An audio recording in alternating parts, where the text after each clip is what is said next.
Yeah, a while ago, we envisaged training people in Afghanistan. So we envisaged setting up a mobile radio station in which we would capture the stories of these small communities and expose any wrongdoings, giving people the chance to ask questions to officials, to expose corruption, enables people to expose wrongdoings and correct them, enabling girls to go back to school, people having access to clean water, or people having access to security or strong infrastructure.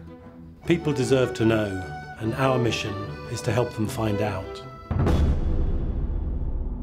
I was working for the public TV in Turkey, and it was difficult.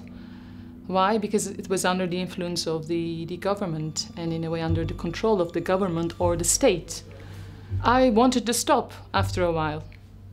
So I said, this is not about real journalism. I can say there is no free media in Sudan. From a long ago, the government started the war against the newspaper.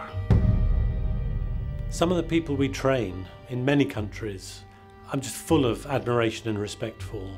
People who deal daily with the threat of violence, of recrimination, of intimidation. That's tough work.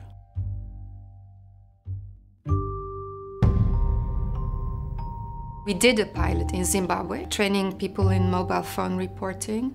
It was a small group of about 11 people, and they come in for a week and they get a sort of crash course, almost boot camp-like training. So after 5 days, they are able to record, edit, script. And yeah, I'm always amazed to see how quickly they learn these things. To enable people to have access to information, you need to have the infrastructure to do that. So part of that is building a studio, is setting up a mast. And doing that is also often a very great point for the community to get involved. If you feel if it's your voice, your outlet, where you have access to, you have far more interest in keeping it alive and contributing to it. Oh, that's magic.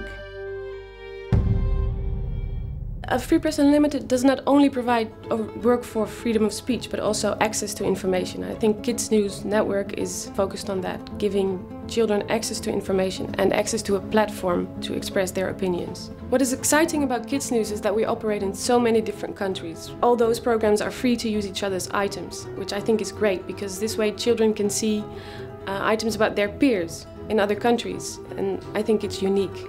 The great thing about Free Press Unlimited is that we don't think in templates. So every time we go to a country, we look for the partners, we ask them what are the problems and what are the solutions that we can achieve. So we look what is needed and act upon that. My dream is to continue training people and have a huge network of citizen reporters and hopefully also professional reporters. That's our dream. When I grew up, I used to watch Kids News every day. I remember very well how proud it made me feel to be able to participate in discussions with my parents about politics and current affairs.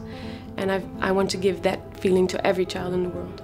Our first goal in Radio Dabanga to reach peace in our countries. The team here at Free Press are a really mixed bunch. I think of us as a band of mavericks or outlaws who've come together to try and really make an impact in countries where truth is needed.